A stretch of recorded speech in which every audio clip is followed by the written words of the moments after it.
bienvenue à toutes et tous pour cette dernière après-midi du DevQuest. Et donc, on reprend avec Khadija. La sécurité doit faire partie intégrante du cycle de vie du développement logiciel. Khadija Abdelwali est développeuse full stack chez OnePoint et passionnée de nouvelles technologies et de solutions algorithmiques. Elle va nous présenter les vulnérabilités classiques du code et les outils pour s'en prémunir. Merci d'accueillir Khadija.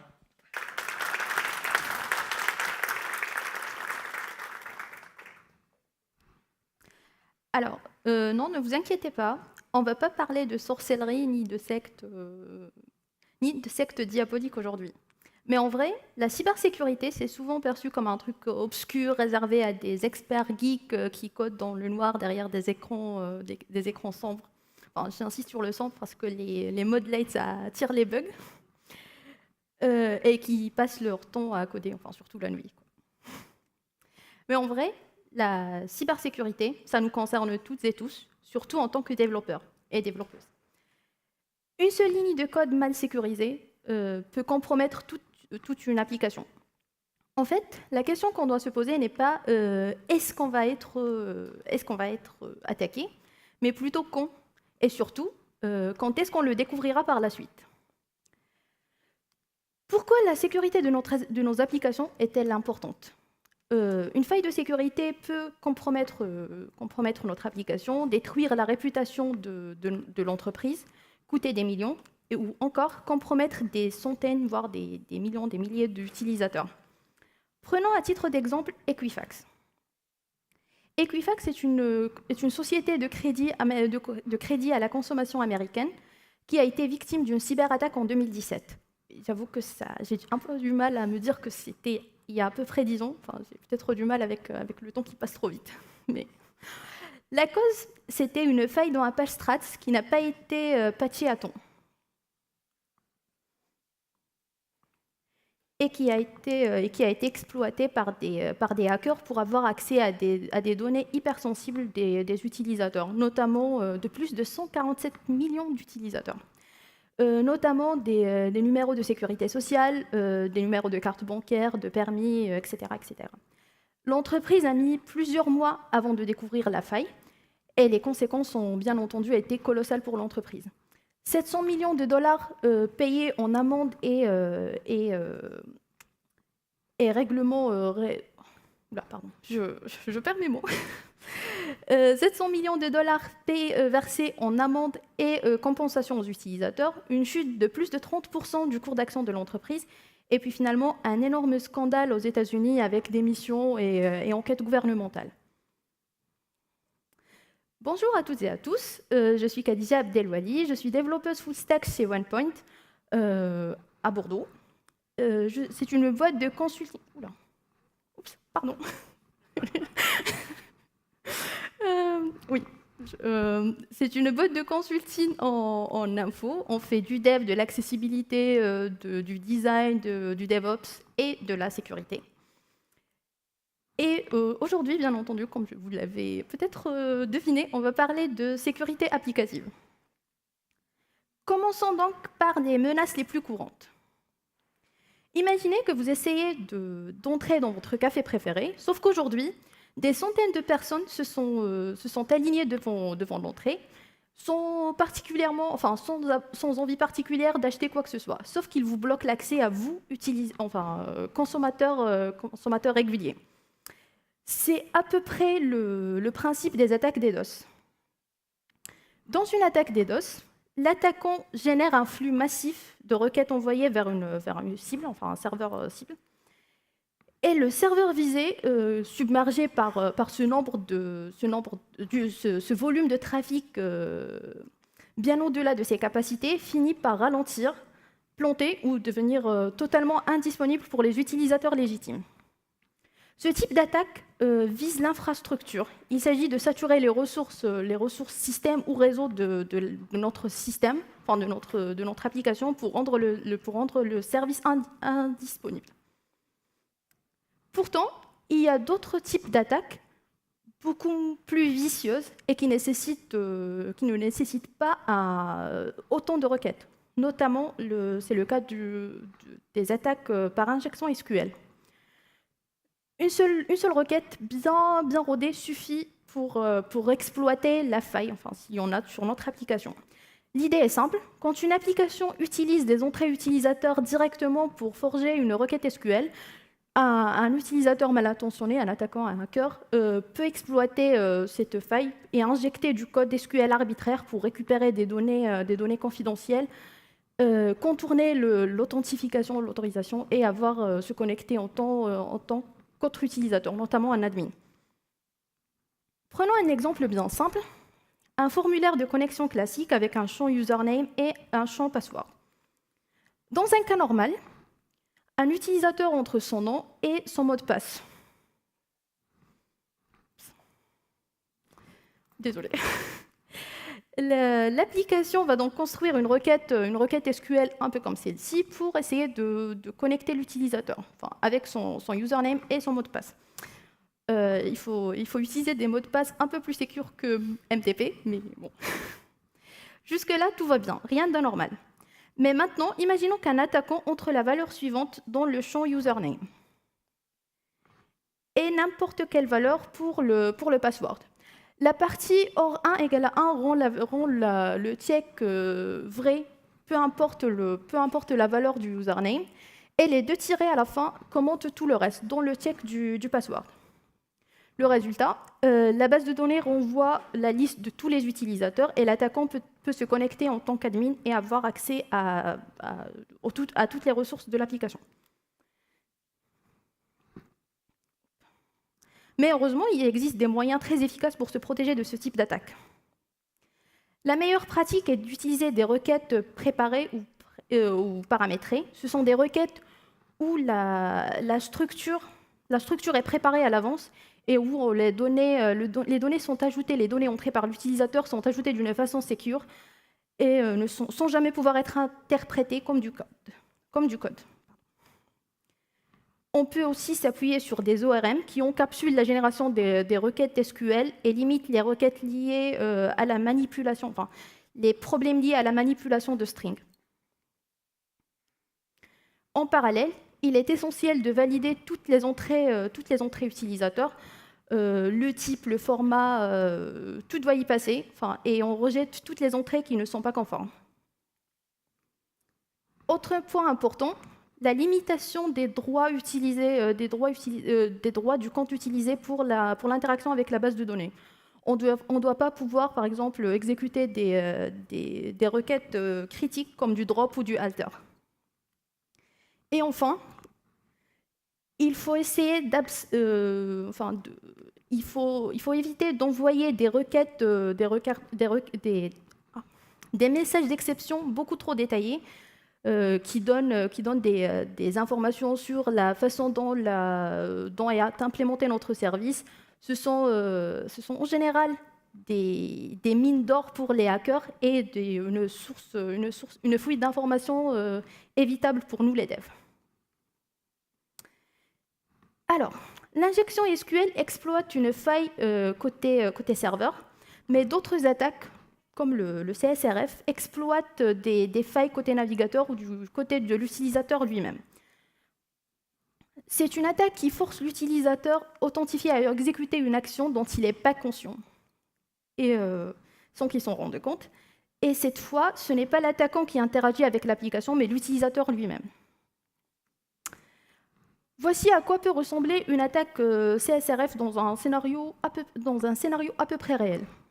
Notre utilisatrice est connectée à son application bancaire via son navigateur, rien d'étonnant. Enfin, son cookie de session est stocké sur son navigateur. Pendant ce temps, elle reçoit un mail d'un hacker via du social engineering qui contient un lien, une photo invisible qui la redirige vers un site malveillant, qui est contrôlé par l'attaquant, bien entendu. Ce site contient du code un script, c'est souvent du code JavaScript, qui envoie en arrière-plan une requête vers notre application bancaire. Sauf qu'à cette fois-ci, la requête est envoyée à partir du navigateur de l'utilisatrice qui est déjà authentifié à son compte et donc utilise son cookie de session. Résultat, la banque reçoit une requête apparemment légitime, bien authentifiée, et elle exécute la requête.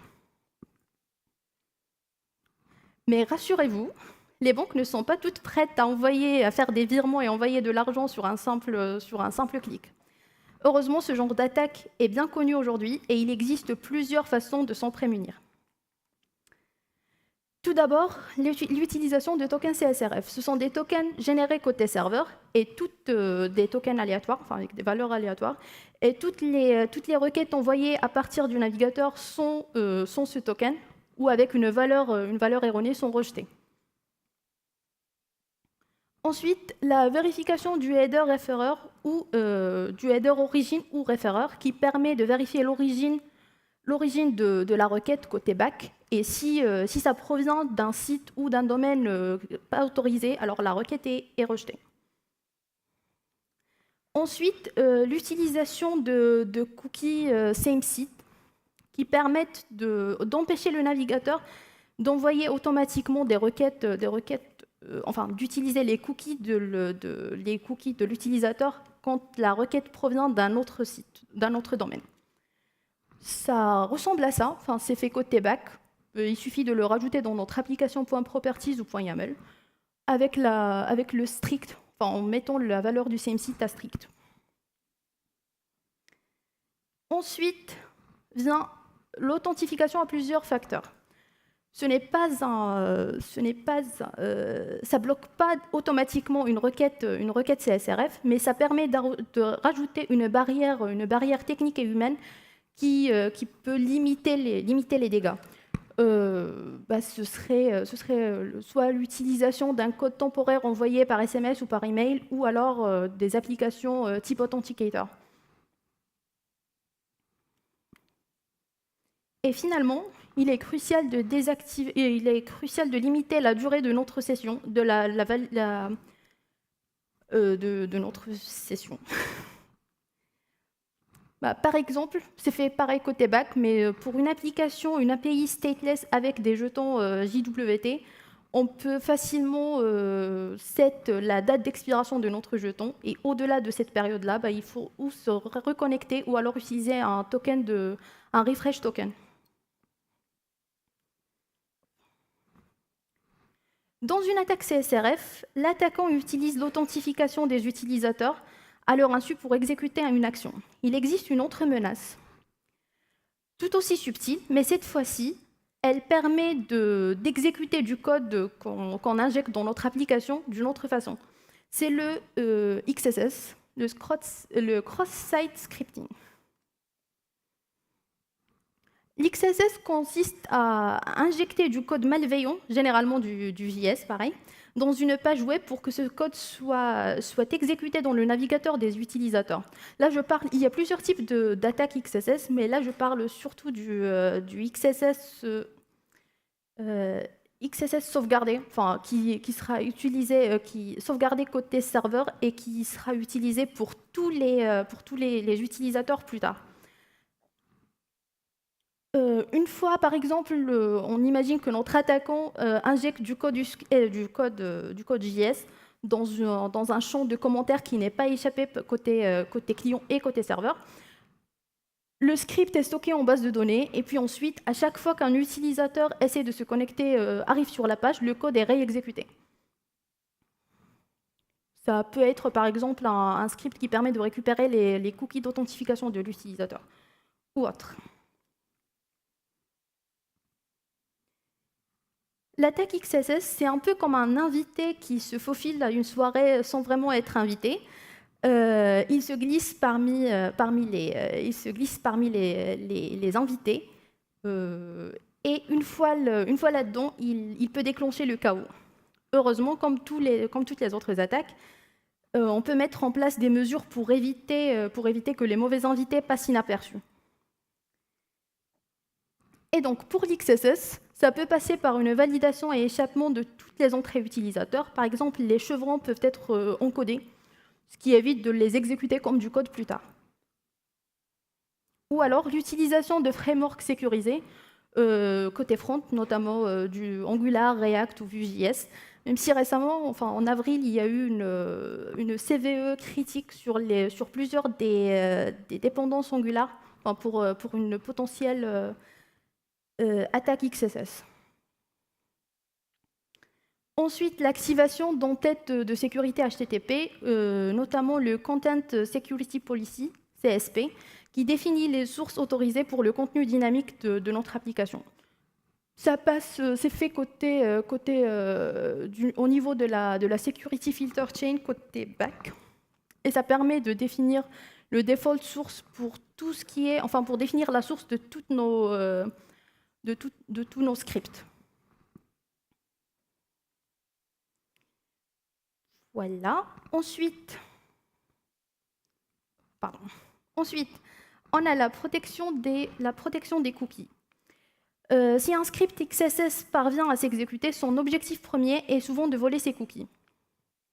Donc, en plus du same site strict qu'on a défini tout à l'heure, on peut rajouter du HTTP only à true pour éviter Alors, le same strict évite que les cookies soient envoyés dans des requêtes interdomaines, et le HTTP only pour les rendre inaccessibles à du code JavaScript. Et bien évidemment, utiliser du HTTPS plutôt que du HTTP. Et finalement, la désactivation de l'injection de scripts dynamiques. Par exemple, on peut interdire complètement l'exécution de tout script inline dans notre application ou de scripts provenant d'un domaine inconnu. Résultat, même si un script malicieux est injecté, il ne pourra jamais s'exécuter. Et ça passe toujours par notre security filter chain côté back. On peut rajouter du script source à self et éviter d'avoir du unsafe inline qui autorise l'exécution de scripts dynamiques. Pour comprendre un peu plus ces attaques et d'autres encore, je vous invite à regarder un peu du côté de WebGoat. C'est une application volontairement insécure qui permet de tester et de voir surtout l'impact qu'ont ces attaques sur une application. Et c'est un projet open source que vous pouvez regarder, que vous pouvez récupérer sur vos postes et lancer facilement. C'est en Java.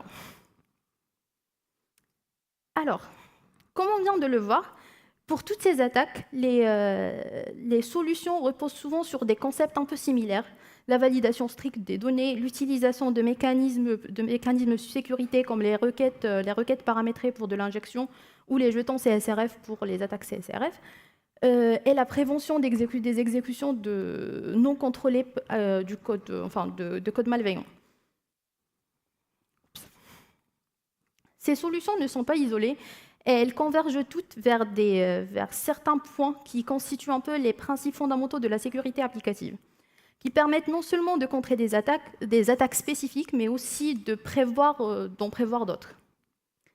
Notamment l'authentification, qui permet d'identifier l'utilisateur vis-à-vis du système, l'autorisation, qui, elle, permet de définir les droits et les accès qu'a l'utilisateur authentifié. Par exemple, si on prend GitHub en exemple, l'authentification consiste à se définir vis-à-vis de GitHub pour dire je suis Khadija, par exemple. Et puis l'autorisation, c'est les vérifications faites a posteriori pour dire que j'ai accès à telle ressource et éviter que j'accède aux ressources, aux dépôts privés de quelqu'un d'autre. Ensuite, le traitement des données. On a besoin de s'assurer que quand les utilisateurs envoient des données au système, ils le font de façon qui correspond à ce qui est attendu. Par exemple, quand un utilisateur entre une adresse mail, on s'attend à avoir une adresse mail avec une chaîne de caractères arrobas et puis un nom de domaine. Cette validation n'est pas uniquement appliquée aux données entrées par un utilisateur, physique, mais aussi d'un système vis-à-vis d'un autre, par exemple une API externe. Le chiffrement des données. Il faut s'assurer que les données qui transitent sur notre réseau soient chiffrés pour éviter leur interception et leur altération. Ensuite, il y a la traçabilité. Il faut garder une trace de toutes les actions effectuées sur le système pour pouvoir faire des audits et détecter des actions suspicieuses en cas d'incident.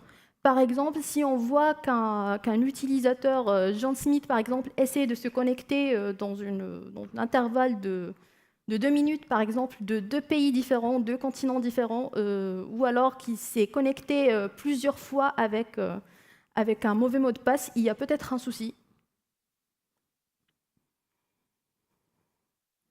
Et puis finalement, il y a les tests. Il faut lancer des tests, des campagnes de tests de pénétration, par exemple, pour stresser un peu notre application et voir si on est cohérent, enfin, si on détecte les potentielles failles de sécurité. Pardon.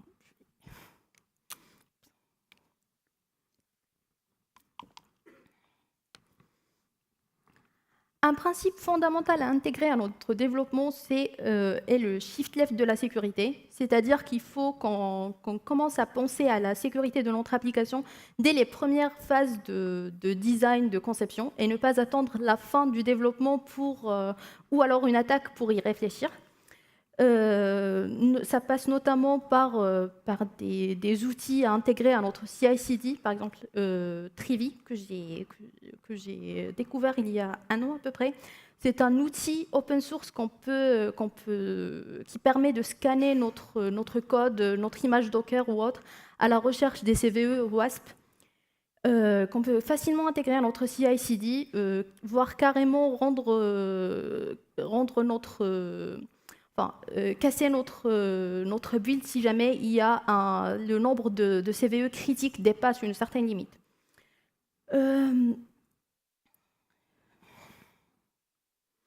Parce qu'en fait, plus on détecte tôt le problème, moins ça coûte cher de le corriger. Et puis, plus notre application est fiable dès le départ. La revue de code. Je ne parle pas ici de revoir la lisibilité ou la cohérence de notre code vis-à-vis du métier, mais plutôt de détecter certaines mauvaises pratiques liées à la sécurité, notamment avec le code généré avec de l'IA. Le but, ce serait d'éviter de pusher, par exemple, un mot de passe, un secret, une clé API ou autre. Et si jamais c'est le cas, revert le commit n'est pas la bonne solution. Il faut le changer aussi. Il y a des outils qui scannent automatiquement les commits comme Git Secrets, par exemple, pour voir si on a des problèmes dans notre commit. Mais la revue manuelle reste quand même indispensable pour repérer les mauvaises pratiques, un peu plus subtiles. Ensuite viennent les tests de sécurité. Comme je l'ai dit tout à l'heure, des campagnes de tests de pénétration. Mais ça peut aussi passer par d'autres tests comme le SAST, le Static Application Security Testing, qui scanne le code au fur et à mesure qu'on l'écrit. Le DAST, Dynamic Application Security Testing, qui scanne du code pendant que l'application tourne. Et puis finalement du IAST, Interactive Application Security Testing, qui sont lancés pendant que l'application tourne en prod et qu'elle est utilisée par de vrais utilisateurs. Et puis ensuite, le dernier point, c'est bien entendu les mises à jour régulières des dépendances. Des librairies tierces sont toujours une porte d'entrée fréquente pour les attaquants. Il faut souvent vérifier les CVE qui sont détectés sur telle ou telle librairie qu'on utilise, estimer le pourcentage de risque qu'on a sur notre application et puis mettre à jour la librairie en question en cas de problème. Enfin, régulièrement, c'est mieux.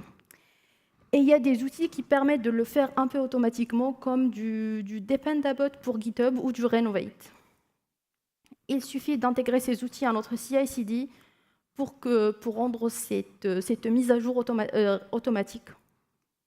Enfin, il reste quand même, enfin, c'est automatique la plupart du temps, mais quand il y a des breaking changes entre les deux versions, une intervention humaine, manuelle, reste nécessaire quand même. Et puis finalement, on a beau avoir les meilleures barrières techniques, le maillon faible dans un système, c'est toujours l'humain. Et donc,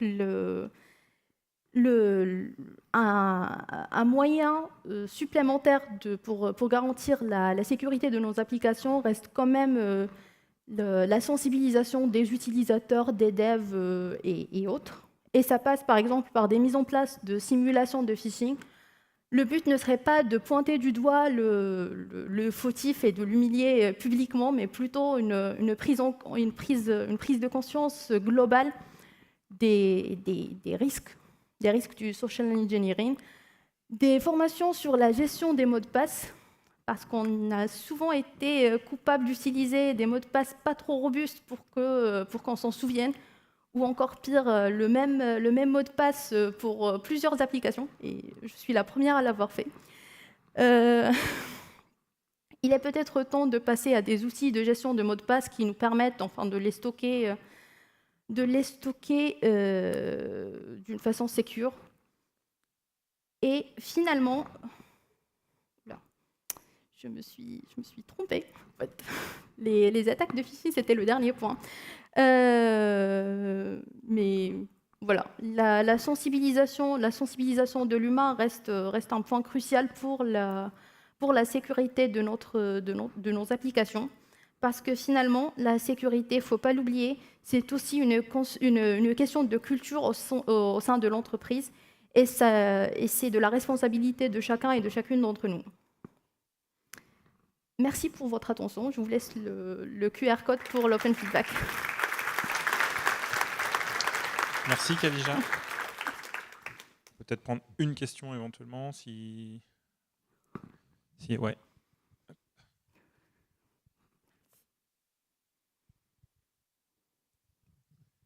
Merci pour la présentation.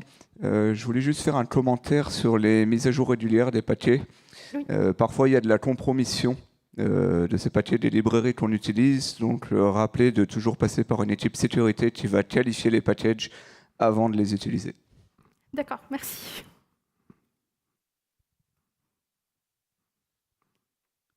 Merci.